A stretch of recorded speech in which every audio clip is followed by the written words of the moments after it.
ఏవండోయ్! ఈరోజు నేను చెప్తున్నట్టు ఈ చిట్టి పునుగులు ఒకసారి చేసుకొని చూడండి. ఎన్ని తింటారో తెలీదు. అంత కమ్మగా ఉంటాయి. కరకరలాడుతూ నోట్లో వేస్తే కరిగిపోతూ ఉంటాయన్నమాట.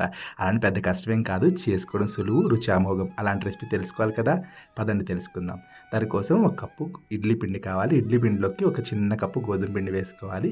ఆ తర్వాత సన్నగా తరిగిన ఉల్లిపాయ ముక్కలు, అలానే పచ్చిమిర్చి ముక్కలు వేసుకోవాలండి. నచ్చితే కరివేపాకు కూడా వేసుకోవచ్చు. ఆ తర్వాత ఒక చిన్న టీ స్పూను జీలకర్ర, ఉప్పు అండి. ఉప్పు చూసుకొని వేసుకోండి. ఇడ్లీ పిండిలో ఆల్రెడీ ఉప్పు ఉంటుంది కాబట్టి ఒక చిటికెడు సోడా ఉప్పు అని నచ్చితే వేసుకోవచ్చు, లేదంటే స్కిప్ చేయొచ్చు.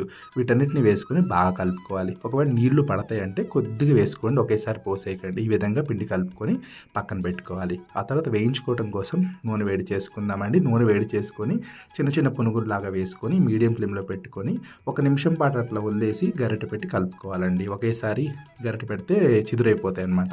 ఇదిగోండి ఈ విధంగా గరిటె పెట్టి కలుపుకుంటూ వేయించుకోవాలన్నమాట. ఈ విధంగా 2 వైపులా ఎర్రగా వేయించుకోవాలి. గరిటె పైన పెట్టి తిప్పినట్లయితే పునుగులన్నీ కూడా సమానంగా వేగుతాయి. చూడండి ఈ విధంగా వేయించుకొని టిష్యూ పేపర్లోకి తీసుకుంటే ఎక్స్ట్రాగా ఏమైనా ఆయిల్ ఉంటే మనకి టిష్యూ పేపర్ పీల్ చేస్తుంది అనమాట. చూడండి ఎంత కరకరలాడుతూ రెడీ అయినాయో. ఈ పునుగుల్ని ఏ పచ్చడితో అయినా తినండి, లేదా అలాగే తినొచ్చు అనమాట. పునుగులు గుండ్రంగా రావాలంటే ఇలా అంచుకు రుద్ది వేస్తే గుండ్రంగా వస్తాయి అనమాట. ఈ పునుగులు అయితే మా ఆవిడకి చాలా అంటే చాలా ఇష్టం అండి. ఇంటి పిండి వేసినప్పుడల్లా చేసుకుంటూ ఉంటాం. మీరు కూడా తప్పకుండా ప్రయత్నించి ఎలా వచ్చిందో చెప్పండి. నచ్చితే లైక్ చేయండి, ఫ్రెండ్స్తో షేర్ చేయండి, నా ఛానల్ సబ్స్క్రైబ్ చేయడం మర్చిపోకండి. మరో మంచి వీడియోతో కలుసుకుందాం. అంతవరకు సెలవు. అంతే సంగతులు చిత్తగించవలను.